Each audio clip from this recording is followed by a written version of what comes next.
வணக்கம். செல்வகுமாரின் திருப்பத்தூர், வேலூர், ராணிப்பேட்டை, திருவண்ணாமலை மாவட்டங்களுக்கான வானிலை முன்னறிவிப்பு. 2025 மே 12 திங்கட்கிழமை மதிய நிலவர ஆய்வறிக்கை.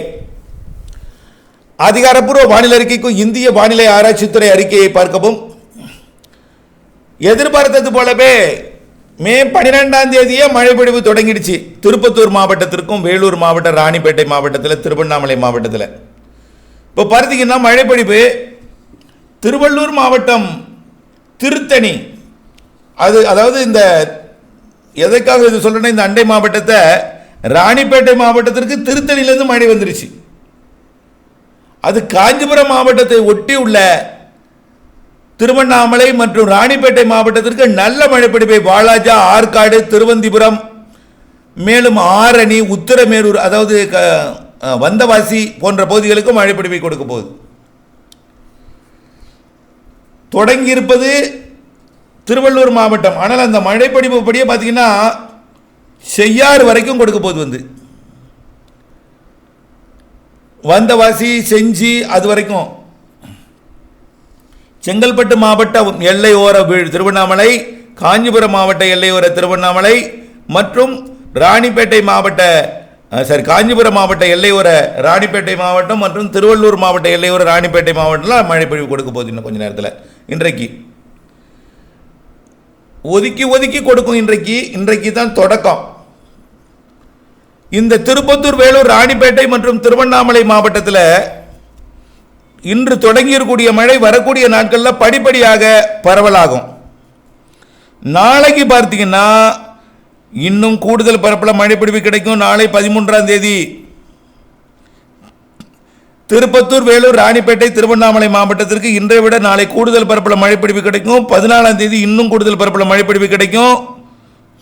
வடமேற்கு திசையிலிருந்து வரக்கூடிய வெப்ப நீராவி காற்றை மேற்கு திசை, கிழக்கு திசை காற்று குளிர்வித்து நீடித்து நின்ற மழைப்பொழிவை கொடுக்கும். 15ஆம் தேதி கனமழையே இருக்கிறது. இப்படி 16, 17 தென்மேற்கு பருவமழை தொடங்கக்கூடிய நாள் வரைக்கும் திருப்பத்தூர், வேலூர், ராணிப்பேட்டை, திருவண்ணாமலை மாவட்டங்களுக்கு ஒதுக்கி மழைப்பொழிவை கொடுத்தாலும் சில நாட்கள் பரவலான மழைப்பொழிவு, கனமழைப்பொழிவை கொடுக்க இருக்கிறது. இன்றைக்கு தான் தொடங்கி இருக்கு. இன்றைக்கு ஒதுக்குதல் நிறைய இருக்கும். ஆனால் நாளைக்கு ஒதுக்குதல் கொஞ்சம் குறையும், ஆனால் ஒதுக்குதல் இருக்கும். 14ஆம் தேதி இன்னும் மழைப்பொழிவு கூடும், ஒதுக்குதல் இருக்கும், ஆனால் பரப்பில் கூடும். படிப்படியாக பரப்பில் கூடும், ஒதுக்குதல் குறையும், மழைப்பொழிவோட நேரமும் கூடும், மழைப்பொழிவோட அளவும் கூடும். இப்படி மழைக்காலமாக கூட மாறிடும். சில நாள் 16ஆம் தேதிக்கு மேல மாத இறுதி வரைக்கும் பல நாட்கள் மழை வாய்ப்பு இருக்கிறது. ஆக திருப்பத்தூர், வேலூர், ராணிப்பேட்டை, திருவண்ணாமலை மாவட்டங்களில் பெரும்பாலான இடங்களில் மழை இருக்குது. ஏன்னா கர்நாடக எல்லையோர, ஆந்திர எல்லையோர மாவட்டங்களுக்கு தான் அதிக மழைப்பொழிவை கொடுக்கும். காரணம் என்னன்னா, பாகிஸ்தான் எல்லையோரத்திலிருந்து வரக்கூடிய உயரடுத்த காற்று வெப்பமடைந்து வெப்பத்தால் லேசான நீராவி மேலடுக்கிலே வங்கக்கடல் நோக்கி, வங்கக்கடல் தாழ்வு நிலை நோக்கி பயணிக்கும் போது தமிழ்நாட்டின் கர்நாடக, ஆந்திர எல்லையோர மாவட்டங்கள் வழியாக வங்கக்கடலோரம் நோக்கி பயணிக்கும் பொழுது மேற்கு திசையில் இருந்து பெங்களூரு, மைசூரு பகுதியிலிருந்து, கிருஷ்ணகிரி மாவட்ட பகுதியிலிருந்து வரக்கூடிய அந்த குளிர்காற்று வங்கக்கடல் காற்றும் எதிர்த்து தேக்கி திருப்பத்தூர், வேலூர், ராணிப்பேட்டை, திருவண்ணாமலை மாவட்டத்தில் நல்லதொரு மழைப்பொழிவை கண்டிப்பாக கொடுக்கும். ஆக இன்றைக்கு தொடங்கியிருக்கூடிய மழை அரக்கோணம், வாலாஜா உள்ளிட்ட உத்தரமேரூர், வந்தவாசி உள்ளிட்ட பகுதிகளுக்கு கொடுத்து இன்னும் கொஞ்சம் பரவலாகி கொடுத்து செயலிழந்தாலும் நாளை இதை விட கூடுதல் பரப்பில் 13ஆம் தேதி 14 மேலும் கூடுதல் பரப்பு, 15 மேலும் கூடுதல் பரப்பு, 16, 17, 18 என்று 29ஆம் தேதி வரைக்கும் நல்ல ஒரு மழைப்பொழிவை கொடுக்க போகிறது. மொத்தம் ஒரு 15 நாளில் உங்களுக்கு ஒரு வாரம் 7 நாளைக்கு ஒரு இடத்துல மழை இருக்கு. 7 நாள், அதாவது 15 நாளும் மழை இருக்கும், அருகே பெய்து கொண்டிருக்கும். ஒரு ஊரில், ஒரு இடத்துல ஒரு 7 நாளைக்கு மழை பெய்யுது. ஆக ஒரு நாள் ஒதுக்கினாலும் இன்னொரு நாள், அப்படி சொல்கிறேன். 15 நாளைக்கும் மழை இருக்குது அந்த 4 மாவட்டத்திலையும், திருப்பத்தூர், வேலூர், ராணிப்பேட்டை, திருவண்ணாமலையில் 15 நாளும் மழை பெய்து கொண்டிருக்கும் அங்கங்கே. ஏன் 15, இன்னைக்கு தேதி 12 தான். இதில் இன்னும் 18 நாளைக்கிட்ட மழை இருக்குது. ஏன் அதை தொடர்ந்து தென்மேற்கு போகிற மழை தொடங்கினாலும் அதுவும் வெப்பச்சலன மழை பொழிவை கொடுக்கும். ஆக மழை இருந்து கொண்டே இருக்கும். இந்த மழை பொழிவு இந்த மாத இறுதிக்குள்ளற ஒரு 18 நாளைக்கு மேலே மழை இருக்கிற காரணத்தினால ஒதுக்கி ஒதுக்கி பெய்யும் பொழுது ஒரு இடத்துல 7 நாளையாவது குறைந்தபட்ச மழை பொழிவு இருக்குது. 7 நாளைக்கு ஒரு அரை மணி நேரம், 1 மணி நேரம், 2 மணி நேரம் கூட சில இடத்துல பெய்யும். ஆக ஒரு நாள் ஒதுக்கினாலும் அடுத்த நாள் பொழியும். ஆக 2 நாள் ஒதுக்கினாலும் 3ஆவது நாள் பொழிந்து விடும். ஆனால் அருகருகே பொழிந்து கொண்டிருக்கும். அருகருகே இடிமின்னலை பார்க்கலாம். விடிய விடிய சில இடங்களில் இருக்கும். விடிய விடியன்னா அந்த மாவட்டத்தில் விடிய விடிய இடிமின்னலை பார்த்து கொண்டே இருக்கலாம். அப்படியே நகர்ந்து நகர்ந்து ஆங்காங்கே பெய்து கொண்டே இருக்கும். ஆந்திர பகுதியிலிருந்து தான் மழை வரும், கர்நாடக பகுதியிலிருந்து வரும், இல்லை உங்கள் ஊர்லேயே விழுந்து தெற்கு நோக்கி கிழக்கு நோக்கி முன்னேறும். இப்படியே பரவி பரவி மழை பொழிவை விடிய விடிய கொடுத்து கொண்டிருக்கோம். நாம் ஏற்கனவே நீண்ட கால அறிக்கையில் இதான் சொல்லியிருக்கிறோம்.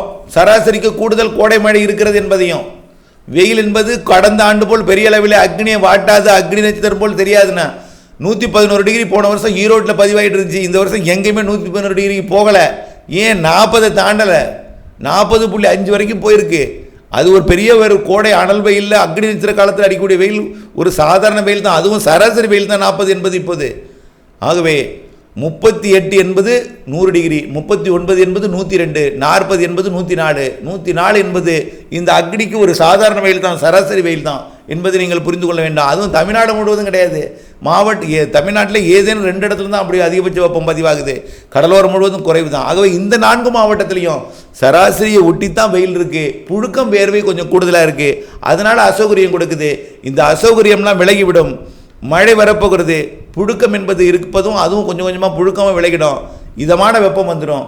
இரவு வந்தால் கொஞ்சம் குளிர்ந்த சீதோஷ்ணையும், பகலில் மாலையில் இரவில் இடிமழை பிடிப்போம் கொடுக்கும் பொழுது வரக்கூடிய நாட்களில் முற்றிலுமாக குளிர்ந்து விடும். குளிர்ந்தால் எப்படி மழை வரும்னு கேட்கலாம்.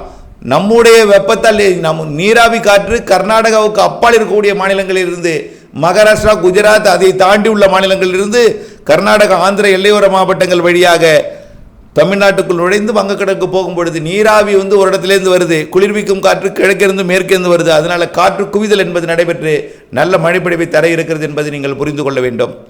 அறுவடை போன்ற பணிகளை விரைந்து முடித்திடுக. படிப்படியாக பரவலாகும். 15, 16 மேலும் பரப்பில் கூடும். 19, 20 மேலும் பரப்பில் கூடும். நல்ல மழை பொழிவு இருக்கும் என்பதை இப்போ தென் இந்தியாவிற்கே மழை இருக்கிறது என்பதை புரிந்து கொண்டு அப்டேட்ஸுடன் இணைந்திருந்து வானிலை இருந்து திட்டமிட்ட வேளாண்மை செய்து லாபம் அடைந்திட அன்போடு கேட்டுக்கொள்கிறேன். மழைநீரை சேகரிக்கவும், மழைநீர் சேகரிப்பு அமைப்பை ஏற்படுத்தவும் 10% இடங்களில் பண்ணை குட்டை அமையுங்கள். கண்டிப்பாக உங்கள் பண்ணை குட்டையை நிரப்பும் அளவிற்கு இந்த ஆண்டு மழை இருக்கிறது. மழைநீரை சேகரித்து கைவசம் நீர்த்தேக்கி கவலை இல்லாமல் விவசாயம் செய்து லாபம் அடைய அன்போடு கேட்டுக்கொள்கிறேன். நன்றி.